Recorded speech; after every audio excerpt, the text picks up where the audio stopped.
There is no doubt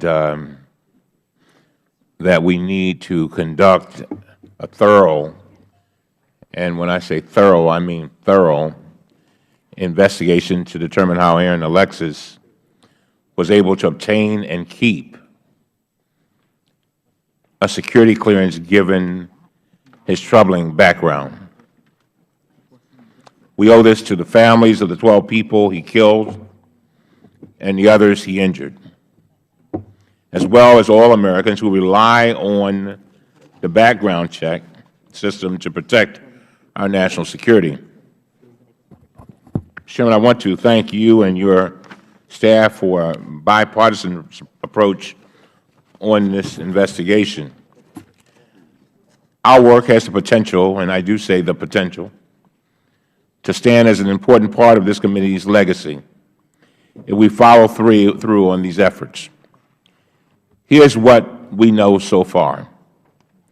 First, Alexis obtained a security clearance from the Navy in 2008, and his background investigation was conducted by U.S. Investigation Services, USIS. USIS is the single biggest contractor that performs background investigations for the Office of Personnel Management, completing more than the government or any other contractor. 4 years before Alexis got his clearance, he was arrested in Seattle for shooting out the tires of someone's car. USIS did not obtain a copy of that 2004 report, and OPM did not require one because the City of Seattle refused to cooperate with similar requests in the past. Something wrong with that picture. Instead, USIS obtained a summary that omitted references to the weapon and said only that Alexis was charged with malicious mischief.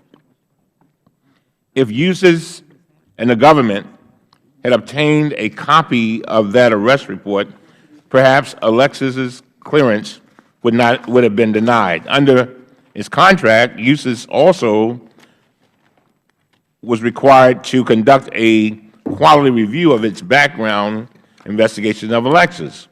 However, nobody has confirmed that USIS did that quality review.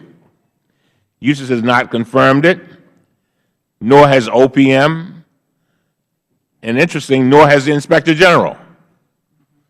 In 2011, a longtime USIS employee, its Director of Fieldwork Services, accused USIS of a massive conspiracy to bilk the United States taxpayers.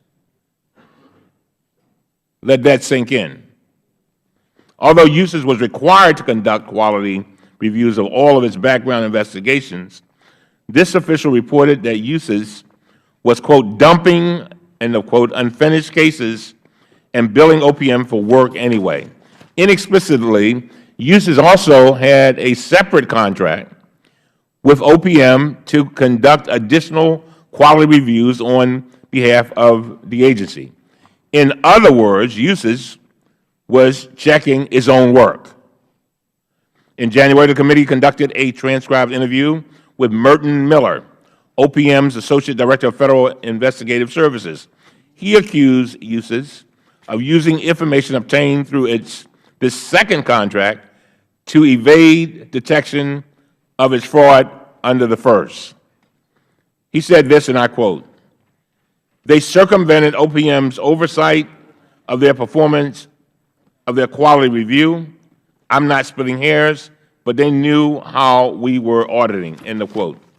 He continued, and I quote, "They knew what kinds of reports we generated to oversee that they were actually performing the activity. So they circumvented our oversight process and they falsified records to help do that," end of quote. The Department of Justice has now determined that these allegations have merit and filed a false claims suit seeking more than $1 billion from USIS, claiming that the company charged taxpayers for work it never performed on, ladies and gentlemen, listen to this, on 665,000 background investigations from 2008 to 2012. We're better than that. The Department stated, and I quote, USIS management devised and executed a scheme to deliberately circumvent contractually required quality reviews of completed background investigations in order to increase the company's revenues and profits, end of quote. In 2007, USIS was purchased by a private equity firm known as Providence Equity Partners. The committee's investigation revealed that directly after the acquisition, USIS adopted aggressive new financial incentives to accelerate its work. During this period, USIS executives received huge bonuses, including more than $1 million for the company's CEO, Bill Mixon, and about $470,000 for the company's chief financial officer. As I close, the Justice Department alleges that both officials were, and I quote, fully aware of and in fact directed the dumping practices, end of quote.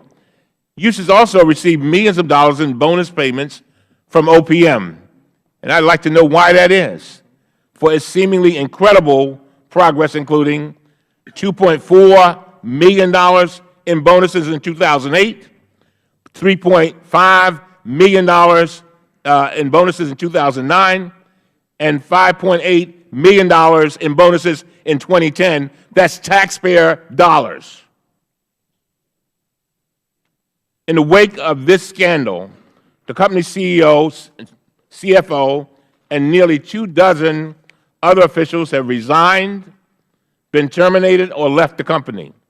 In fact, just yesterday, USIS informed us that the president of its Investigation Services Division has also now resigned. These revelations cry out for an investigation, but to date the committee has not conducted a single transcribed interview of any USIS employee. Chairman, I know you wanted to focus first on OPM's oversight, and I do too. But given what we have now uncovered, these serious allegations must be investigated. While I have no objection to Mr. Phillips being here today, he was hired only last year and has no firsthand knowledge of these allegations. We should investigate, as we should in any case like this, how bonuses and incentives were paid to USIS executives. And by the way, I want to know that from OPM, as well as the roles played by Providence Equity Partners and our integrity, the holding company formed to house USIS. Finally, Mr. Chairman, I appreciate that your staff provided us with a draft of your report last week, but I regret that you issued it yesterday without including most of the information about USIS that we asked to be included.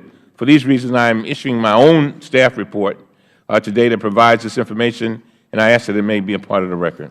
Without objection, the minority comments, in addition to the majority staff report, will be joined, and I share with the gentleman that, assuming the Department of Justice will concur, that we will be doing further transcribed interviews. Thank you very much. I really appreciate it, Mr. Chairman.